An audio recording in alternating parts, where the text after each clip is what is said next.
Yeah. Good play by WannaFly. Nord. It's going to be playing kind of as the 4 position here, seeing as he's not really overlapping disables just a tad bit here, and ALWAYSWANNAFLY will get out. But yeah, the fact that they gave General Beastmaster again and then grabbed 3 cores that all need farm. I mean, they lost that last game within like the first 10 minutes, you know? Like, I'm concerned about them getting run over again in the first place before the Doom was even picked out. And then it just makes that much worse. Has been killed. Yeah, no, I absolutely agree. I can't believe how they just went so greedy. But I know that it's an old school like VP thing that they used to think about. That's why I feel like it had to have been Noone asking for this, because they used to do this all their games. They saw Doom picked and they would instantly respond with Morphling. That used to be a like true staple of VP. So maybe he just really wanted to have that matchup. Maybe he feels like he can do a lot in the game too. At the lane, you know, it can go pretty well for him. So maybe he can transition and be that space maker as a Morphling. I'm not seeing it so much, but maybe he sees it a little better of what plays he can make and punish around them. Yeah, it'll be interesting to see how he functions as this mid Morphling, as no one does have a career of playing that a decent amount, but surprisingly, he actually doesn't have that positive of win rate with it. He's actually 22 games, 50% exactly. So, considering the fact that obviously no one has a much larger than 50% win rate on most of his heroes, considering his success on Virtus Pro. Nice blood there for Generals. He comes across and he gets the courier. Alrighty then. God. ALWAYSWANNAFLY just baited the hell out of SoNNeikO with a Fairy Fire. He really thought he had him. Gets played.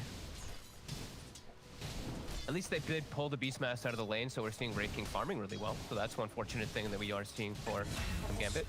Nope. Look, another one. Get that Rubick kill anyway. The hell was ALWAYSWANNAFLY doing stepping back up? Didn't he have like 1 HP? Yeah, kinda. Oof, that was a close call. V2, I think they know he doesn't have rage, so they tried to get a gush arrow onto him and might have been able to kill him. It would have been a close call. He still has 5 stick charges, but it seems like this top lane's going pretty well. I wasn't sure if that was going to be good for a Tidehunter, this new Lifestealer. I'm not sure how that matchup goes, but it seems to be all right. Yeah, it seems like I'm seeing Navi liking the matchup a lot in comparison to what it used to be. You know, open wounds isn't a spell anymore, so your passive actually works really nicely versus Tide. All right. Another, oh, what the? ALWAYSWANNAFLY just cannot seem to keep himself alive in this series, so. Another Crystal Nova into the Ray Fire Blast, and it gets very deadly when you start getting those higher levels of crit up on the Wraith Kings. Yeah.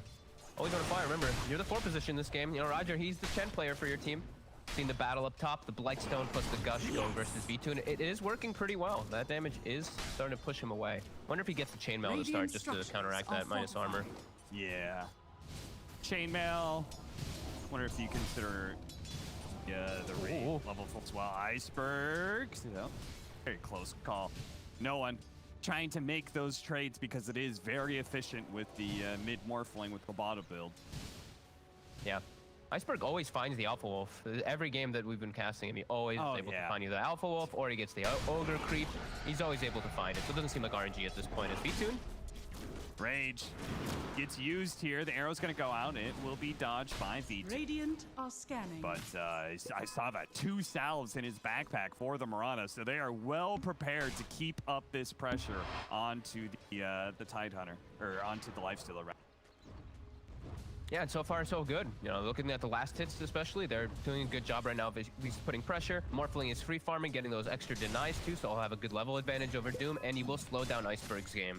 So this is exactly what ASM Gambit does need to do in the game, at least to start here. Get advantage lanes, advantage in the lanes, and then make something happen with it.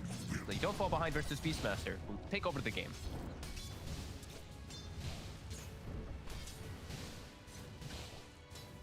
Iceberg still doing a pretty good job when it comes to CSing. Morphling, he's a bit behind, but not by that much, and he'll probably get the level 6 around the same time, and then he can start becoming a real threat to the Morph. Yeah, no one just has to be quick on his fingers to get that morph off. Iceberg can play around the tree line, though. That's one thing that always does catch those morphs off guard. Doesn't get the Doom from out of vision for a second. I feel like they've been doing a good job bottom of killing the boars too. I keep seeing these like tips and SoNNeikO playing aggressive, so I think they're actually slowing down General quite a lot down here. His book 1 is still almost finished though, 5 minutes, so it's gonna be early anyway. Wonder how much regen they've been ferrying out for the Wraith King. It seems like they've been pretty liberal in the usage of the Wraith Fire Blast. They've kept it at level 1, so its mana cost is rather low, but still, I would have to imagine maybe just a wand is, I guess, enough. Might be. CM also, that's the... I feel like if you play CM, you want to buy like 10 mangoes or something in the laning phase just to feed to yourself, feed to your teammates, because your spells are expensive. And that's really all CM... That's the way CM is the best, is just your laning phase. That's why she's been being picked so much, because of how powerful her 2 spells are combined. So, seeing mangoes, and we're seeing that slow coming in. You can't... There's no open wounds. That constant slow is very annoying for a Tidehunter. Yeah, especially when you added 2 more slows on top of it, both the Ghost and the Vul there. Applying its poison, waveform over, keeping the pressure up on Iceberg, seeing if they could do as much damage as possible to the tier 1 tower. Meanwhile, bottom lane is a mess of skeletons and boars and Necronomicon minions. So it's full-on zoo out here, and it's a zoo that apparently Dream is the zookeeper of. Getting another kill in this lane and is now level 6. SoNNeikO gives his life. He kills the book so that his Wraith King can persist and push forward. I like that little sacrifice play. Iceberg threatening that doom onto Noone over and over again. Keeps on pump faking it. And yeah, there's the chainmail picked up. So Vtoon not being as much harassed, but hey, he is getting slowed down. Tidehunter able to free farm it, able to farm pretty nicely, and Wraith King, he's getting more than free farm. Getting all these extra kills for himself now, but the book is applying some pressure onto him. Always want to fly. He's gonna die again here. The Fate Bolt goes out. Is not enough damage reduction to keep him alive. And Dream, he does have mana to work with here, so Iceberg's rotation is all for naught. And no one can just beat on the tower with his illusion rune. Immersion's also in the area too. He can beat on it too. That is a pretty failed rotation for sure. And this, ASM Monaco, this is exactly how they should be playing the game. This is the dream for them, really. Having Wraith King and Morphling getting this farm with this greedy draft, 2k advantage already. Nice. And of course, Iceberg gets denied. Nicely done. Down by about 500 compared to his counterpart. Iceberg stick somewhat close to even here. See, the big difference, though, is between Wraith King and Lifestealer. Yeah, book 1 gets summoned, they just frostbite it in place, Dream kills it off and gets an extra 50 gold for himself too. Done. Super early on, already killed 2 necro minions. Yeah, it's amazing. I guess like boars, CM is really interesting in this matchup because if you kill enough early boars, they give up so much experience. You get the higher levels, you get the higher levels, you get the higher levels of the aura, and then you could just spam even more, killing more boars. Yeah. It's a weird kind of cycle that you can go through in this. Yeah, and SoNNeikO is instantly biting that, red necro book, that melee necro book every single time. So it just gets killed right when it's summoned. It's actually just giving gold. General might just wait till the 2nd level of it before he does send it out again. But still, the same thing's gonna happen. He's gonna get bit and probably just killed immediately. So they have to play aggressive with it right away if he does summon his book from now on. Seeing no one making the first move out of the mid lane. All right, this is going to be quite the combo. They're going to have to Ravage into the arrow. It does land. Very nice. As Monaco Gambit for a big kill, and Noone's rotation is not only going to help them get the carry kill on Vtoon, but also take this tower. Oh my. That is a large stacks here. That makes it even more concerning, though. If they take this tier 1 tower and they start, invading into the jungle a little bit, if Tide finds those stacks, then that's going to be disastrous for Na'Vi. They're swinging over, and the thing is, too, is Na'Vi, who clears those stacks at a fast speed? They don't have a Shadow Fiend, they don't have a Tidehunter or anything like that. It's a lot harder, a lot slower for them to clear in comparison. Immersion. Pop. He's trying to stay ahead of Vtoon. Vtoon is slightly faster, though. We'll get that final swipe to get the kill. So the supports, both supports on the side of Gambit do end up going down here, but I believe the knowledge, I think they're aware of this. Let's see how Iceberg is able to clear through this. No one's in the area, so it looks like they are going to be fine. They are going to get all this. All right, nice. And they just used the Scorcher to kill it off. So that's the best AoE spell that I guess they did have to be able to clear it. So he'll have a good timing on his drum anyway. Yeah, only able to do one of those camps, though. take another round. It's another small chance that maybe no one is in the area and takes some of that precious. Dream already has an armlet done, and that is unbelievably fast. Faye's armlet, it's 10 minutes. He's over 550 GPM at this point on this Wraith King. That is a fantastic start for them. With what thought would be a pretty decent pressure lane versus him, but the CM Wraith King, they persisted very nicely versus this Beastmaster. Yeah, it certainly helps. They've taken 2 tier 1 towers already, but there's potentially a third one on the market here. I mean, Wraith King is such a natural at being able to pressure the lane that he's in. They managed to get another successful team fight in this bottom wave, especially with Siege Wagon coming in. That could be yet another tower, and Dream, he may even peak all the way up to 600 G. Yeah, with the greedy draft, they're the ones who are actually dictating the pace and able to pressure the lanes and towers. You know, the Beastmaster lineup's not able. The Beastmaster Chen lineup is the one who's getting their tower sieged at the moment. Always want to fly. We'll arrow the catapult to at least slow it down. But again, there's the book too. Another melee necro book does go down. Another 100 gold. Really good stuff for Gambit right now. Trying to deal with the Chen army as well, man. It is so valued that they have 2 supports that can just kill either Necronomicon minions or Chen army. Like, just got very low committal ways to be able to clear through some stuff on the ground. And they're putting pressure on all the lanes. Afterlife is pushing in mid. They're still pushing bottom slightly versus the Beastmaster. And Noone, he's taking all the space for himself. It's a really good Morphling game if he's able to get away with this. The biggest threat for him is really just Doom.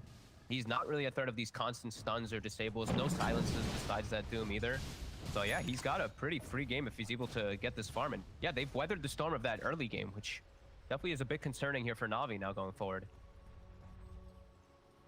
Radiant's middle tower is under attack. It's like they were kind of setting up there, seeing if they could get V-Tune. He goes up into the high ground. Let's talk about Lifestealer a little bit. I'm sure you watched the Enigma versus Viking GG series, right? That was where we saw... oh, bottom lane, they do manage to catch Chris. Nothing made. What is sort of the timings of the new Lifestealer? What are we looking at? He has this decent thing where he can get his Maelstrom. It's this, I mean, this exact timing that he's going for. This like S and Y plus Maelstrom thing where you do feel strong when you're fighting in these long duration team fights. But he still is a little bit weird. He definitely feels like a stranger actual carry at the moment. Because he's not like this big instant damage or anything. It's just like long duration team fights. If you don't die, you're able to thrive if you're not versus these counters. But he is versus some counter. You know, that Morphling can man fight versus him, unlike the Wraith King. Well, only a 2,000 net worth lead, thanks in part to all these stacks that RodjER has been doing. So Iceberg, a really big comeback. His net worth is about even with the Morphling. TP down to the bottom lane with a stolen arrow. Always want to fly. He's going to try and TP out, but an arrow in turn from Immersion is going to put a stop to that. And now, oh my goodness, General, what the? He's deep. Yeah, what was he doing here? This was some wild attempt to be able to catch somebody around the tier 2. I'm not sure if he was expecting like Morphling kill when he's like full agility underneath tier 2 tower or what that was, but either way, they both die. That's 4 deaths now for the Rubick. 4 out of the 7. Again, always want to fly, just giving up a lot this game. And their Chen, you know, RodjER, he's been very quiet. He's just been sitting back, kind of stacking, not really looking to make any plays. Yeah, 7-5, 2K advantage. Na'Vi, under the gun themselves now, as this Ravage is a big threat for them.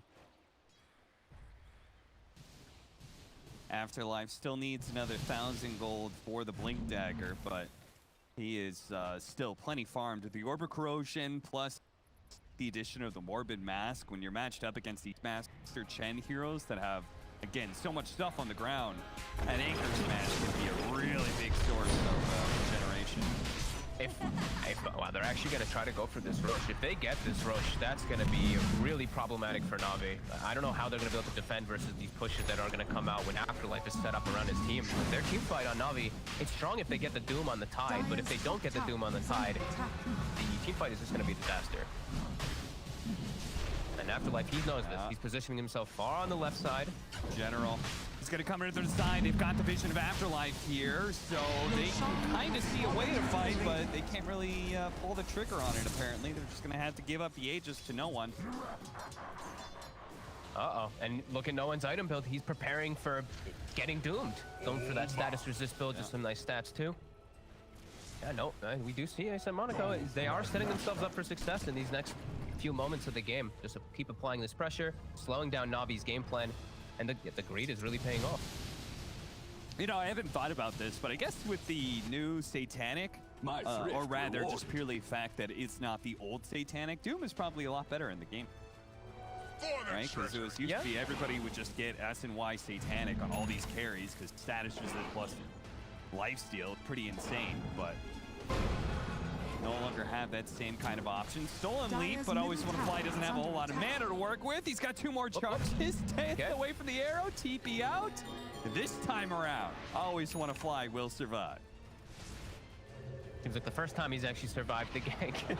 As General is able to put some pressure bottom during that space being made, and they get to breathe a little bit as we will see VTune get some farm, and we will see Iceberg get a BKB. So now he has a little bit of easier access to walk into these fights, because as we do see, there's so many spells, so many different forms of control for that Doom just walking in. With BKB, he actually can pick and choose his target that he wants to go for. But in playing into Aegis, Navi probably going to want to be a little bit hesitant about how they do jump, unless they see everybody pretty split up. Right now, Afterlife is all the way down bottom, away from his team. Your king thinks. Looks like a trade-off here, potentially tier 2 for the mid-tier 1. Radiant's middle tower has fallen. Na'Vi very happy to be able to take this tower, but they won't be happy if they lose out on the outpost experience at 20 minutes as picking up that tier 2. They definitely got to generate some sort of game plan for the next. Allies disappear. Guess the game plan is going to be Iceberg run at the outpost to zone them away with his BKB. As RodjER, he's found here by Noone. The Roar doesn't fall from the it looks like an Immersion. While RodjER does get chased out, he will bait the Hand of God. He can actually use Hand of God. Iceberg will get SoNNeikO, 2 supports down, for 1. With your corpse. Not terrible, but they can't keep fighting because of the BKB that is down, plus the Aegis that is up. And Noone turning into the Rubick, get him tossed back there. Telekinesis enough for Afterlife to arrive. Train 2 for 2 for supports, and they can take that outpost back if they want. VTune's gonna need a lot of time before he's ever able to actually fight in this game. It feels like versus the Morphling. They actually might be able to find Afterlife. Does get the blink away though, so positioning not too close to tower. But yeah, I feel like he's gonna have to wait until he honestly has like, if he goes for the SNY, it's like SNY Scotty Basher. Like the Scotty will help a lot if he's able to get it first to morph at some point, but no one's starting to prepare for all this too. He's just going for butterfly, going for this dodge, that evasion versus the Lifestealer too, so he can stand toe to toe. Might be too much for VTune to deal with. The greed, as we said, is paying off for a Gambit. These 2 cores might be too much for the Lifestealer to actually deal with. So yeah, Iceberg is really gonna have to get these good Doom targets in the upcoming fights that will kick off. Yeah, no, it's a little bit concerning that because you have this Doom Tidehunter matchup, they want to be able to get the Doom on the Tidehunter, prevent the Ravage, but then it does kind of mean that Morphling has sort of a free game in a lot of these team fights if the Lifestealer, as you said, can't address him with enough items. It's just too many things that are going to be collapsing them. Like the Wraith King is farming too well as well, so now it's like, who does Iceberg actually really want to doom? You know, you never want to doom a Wraith King, but in a situation where he gets a reincarnate off, maybe we doom him afterwards if Tidehunter wastes the Ravage. There's just a lot of targets that they have to worry about now because of how this early game has gone. Under attack. Dire's bottom tower has Dream is a big problem. Like I cannot, he is just so farmed on this Wraith King. He's been given absolute freedom in this game. Well over that 500 GPM. Slowing down General, SoNNeikO. Fortunately, thanks to that Frostbite, he does have ways to deal with the warrior that was running at him. General's rapid escape out of here has forced a lot of rotations from AS Monaco Gambit up to this top lane. Left no one still here since he does still have the Aegis. Farms up a bit of the trap. Not pushing himself too far out there. Yeah, they pushed him out of the outpost. They're able to reclaim it there. They have 30 seconds to get it back on Navi. It's going to be really hard for them to actually swing over here with their book still on cooldown, I believe, for a moment, as well as General isn't even walking up there. They need a big pick-off, and maybe they've just got it with the arrow. A fast kill that is potentially going to trade out supports. ALWAYSWANNAFLY is going to get gone on by Dream. Oh, that was a big crit that came through. TP out from V2, and then, yeah, Gambit, they just target themselves up here, ensuring that they will get that experience advantage off the outpost. Double damage. Hey, they're doing all the things right. It feels like Na'Vi doesn't have a solution to this. You know, that early game going bad has really halted their entire idea of the game, and now they have to play into the greed. Like I was saying, V2, he has to wait for his next like 1-2 items, but that's playing into what ASM just wants to. They want to just be able to play the greed and play the farm. And now they're able to pressure during all this too with this advantage. Structures are fortified. V2 pulling the creep wave back. They're going to pop the glyph here to deal with the next incoming wave and see with playing a bit greedy themselves and not forcing a whole lot of people to defend, seeing if they can get that tier 2 bottom lane. Rotations come in though from Afterlife and from Dream. They're going to catch RodjER. Problem here is that crit. Not enough to one-shot in there at half health, Radiant's but close bottom enough. tower is under attack. Now he just has to. This is the way that they have to play because of that early game. They're just splitting up. Iceberg now has Blink with the BKB, so he can jump in and pick the targets a lot easier. But still seeing that it's quite difficult for them. You know, V2, I don't think that he's just ready. I think he just really needs to wait, unfortunately, for a Scotty where he's actually able to fight toe-to-toe versus these two, because it's a pretty big pickup if he is able to get it versus the Wraith King Lifestealer versus the Morphling shift. Radiant's middle tower is under It'll attack. actually make his damage look relevant in the fights, as it really does feel like they're going to be severely lacking damage as the book dies every single time. And yeah, I don't see where else the damage really comes from unless it is the Lifestealer. Then Taking the outpost back, SoNNeikO though immediately charging up here. They're gonna pop the Moonlight Shadow, just seeing if they can slow down pretty much anybody or anything, I guess. General is gonna be caught by Dream. Shows himself, casual 657 damage. Radiant's bottom tower is under attack. Good old M Claw. Radiant structures Or sorry, are that's the Lifestealers. fortified. Well, they're gonna see again if they can take this tier 2 bottom. They're desperate because once they do manage to take a tier 2, they can start taking that outpost, and it does help limit the kind of punishment that Gambit exert. And they do. Dire's top tower is They've under kept the attack. net worth decently close, but Radiant's you're seeing, bottom yeah, tower Gambit, is they're under feeling that attack. power spike, the Butterfly and the Morphling now too. They're just walking up on the high ground. They're forcing Na'Vi back, and Dire's General's still top dead 10 barracks seconds. are under attack. Yeah, it Na'Vi. seems like they're gonna give up a lane. Radiant's bottom tower I has think they just fallen. might have to. I really feel like the Lifestealer just stands no hope of fighting until he does have that item picked up. And yeah, Radiant's this is middle just tower Gambit being is very under happy attack. about it.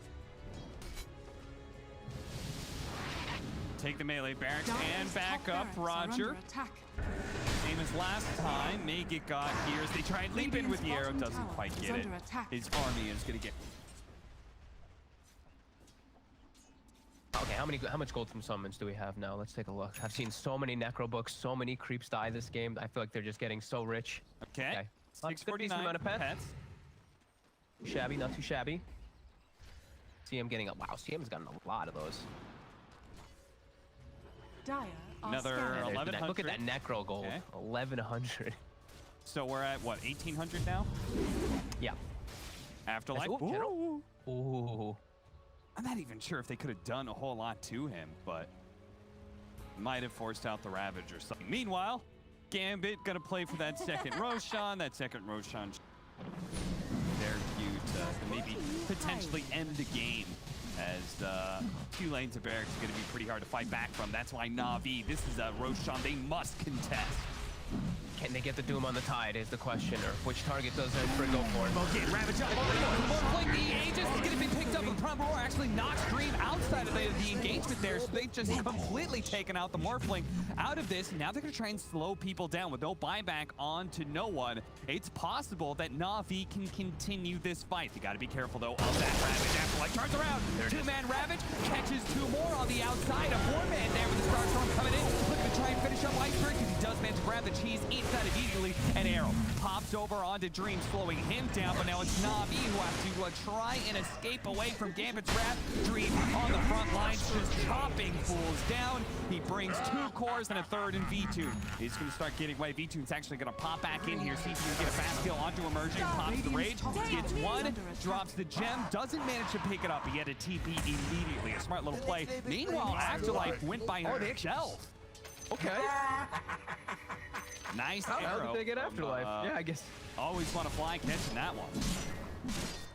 That Okay, that actually doesn't make it that bad for Na'Vi that they get that last cleanup kill there. Still showing that it's very tough for them to fight, even a 4v5, where they do have a cheese, as Dream.